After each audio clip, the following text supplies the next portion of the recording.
This is the opening chapter of my autobiography, The Other Side of the Doors, and my name is Mike Daligan. It's actually the first book I wrote, and I tried to get it published, and had some kind letters back, but nobody took me up. One, however, inspired me. It was a particular agent who said it was a very good story, it was extremely well written, and if it was available, it would sell. Unfortunately, he said, nobody knows who you are.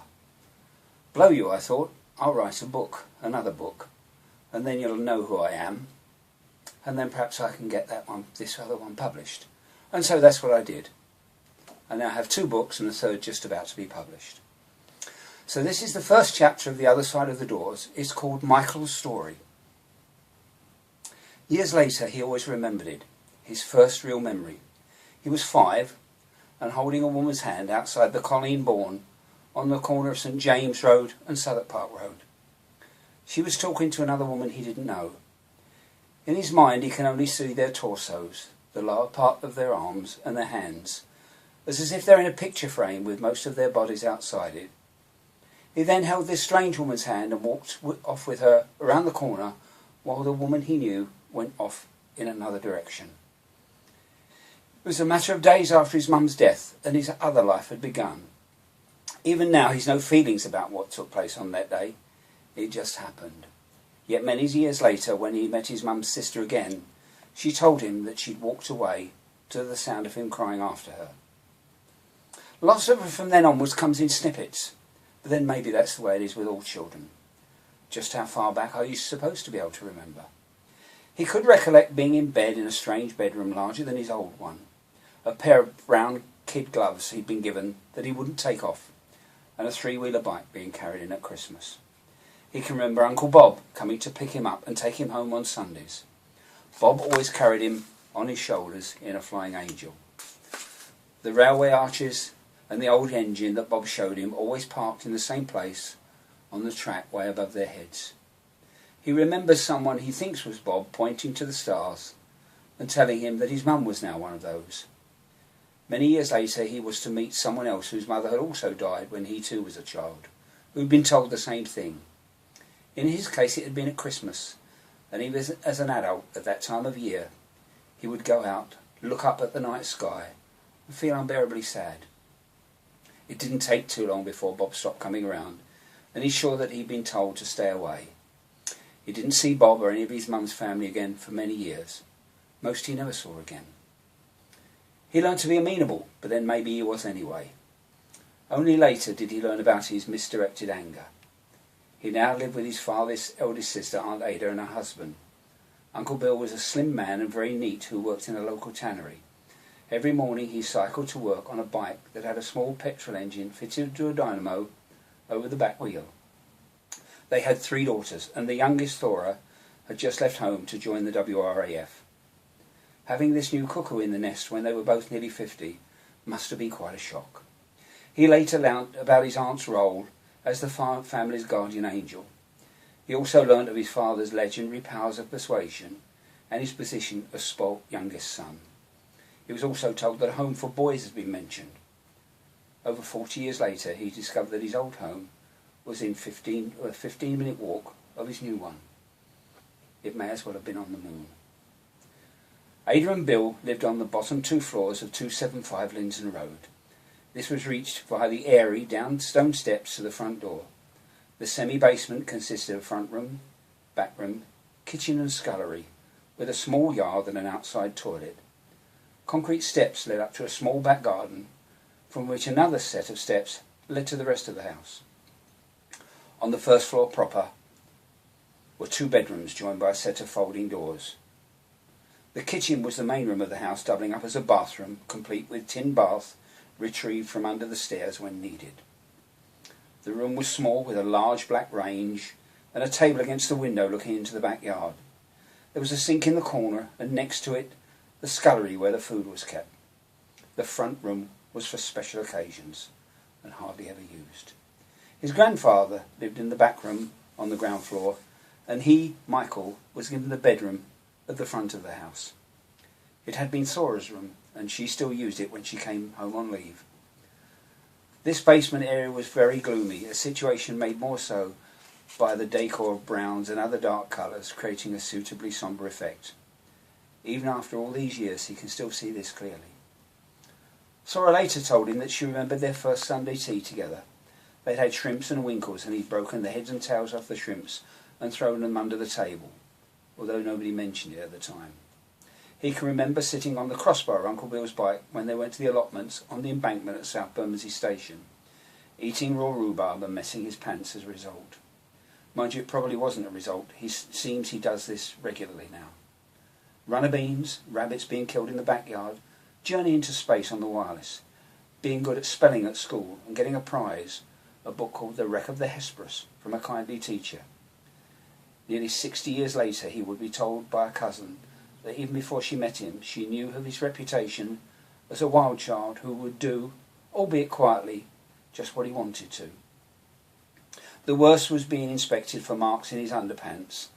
This particular ritual carried out by Uncle Bill with a razor strop in his hand, and the child stood on the kitchen table, on one occasion in front of other relatives. Trousers were taken down, underpants removed, to ensure that they weren't stained.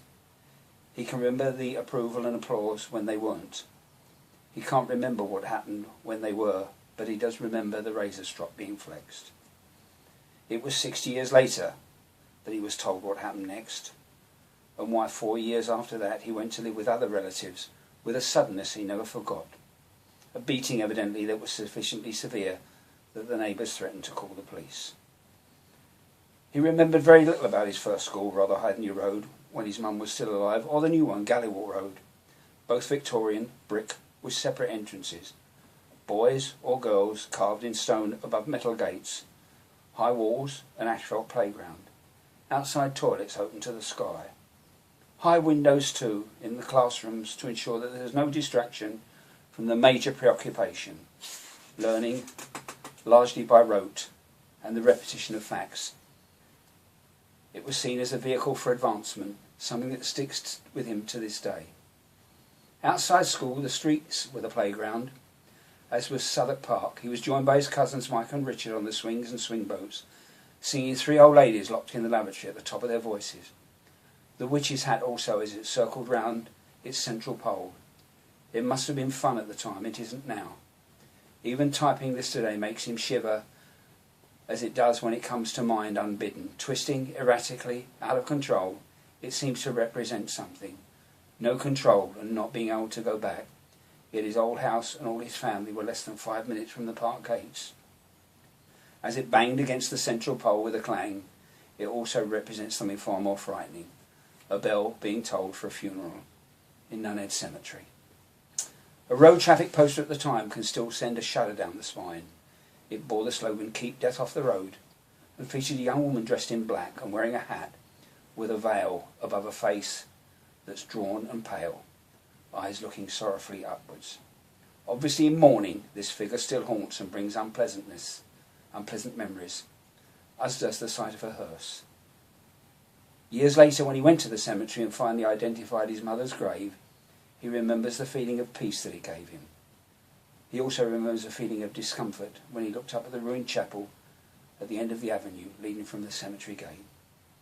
By contrast, the paddling pool and outdoor swimming pool in the park brought back memories of happy, sunnier times. In addition to splashing about in the paddling pool was used to race toy boats. These were small and metallic, powered by a solid block of fuel that was ignited so that the boat would skate across the surface of the water to great encouragement, until, that is, the fuel ran out, when the boat would sputter disappointingly to a halt. And those long summer evenings also represented the opportunity for the social gathering that was Cycle Speedway on the nearby bomb site. Between where he now lived and the school stood a wartime water container, probably 50 feet square, constructed of high, thick concrete walls tapering towards the top. It represented another opportunity for raking around, especially if it was usually half full of rubble.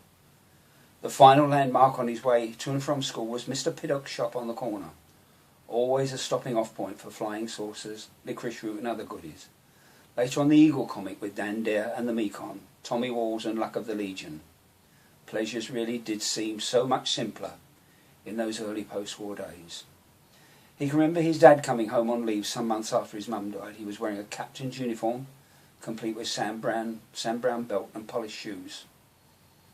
It was obviously an important visit. They sat in the front room together, he on his father's lap, while they talked about his dad's sword. He was then taken uptown to a new cinema to see Laurel and Hardy, and to the statue of Boadicea or Westminster Bridge to have his photograph taken. This was with Dad and Eve, although the significance of their being together didn't register. Eve gave him a present, a fair house pullover which she'd knitted. He can't remember them leaving. This is how it was, and would continue to be. Many years later, someone said that he'd had a lousy childhood, but he never saw it that way, even though he can now recognise that it might have been. If you don't know any different, how can you tell? It just was. And anyway, it was his, so it wasn't for others to judge. He now realises that it must have been like a nightmare in which he was trapped, and from which he would wake up and return to normality.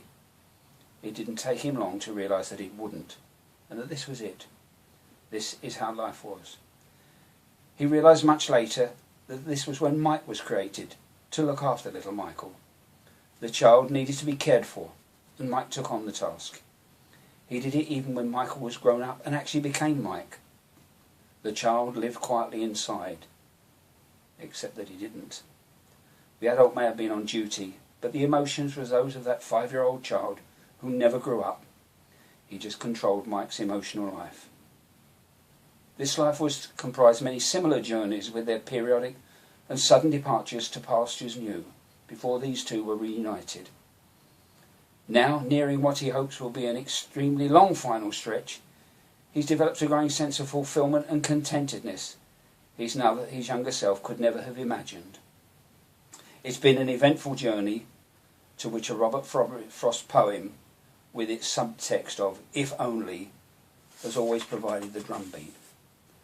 I shall be telling this with a sigh, somewhere ages and ages hence.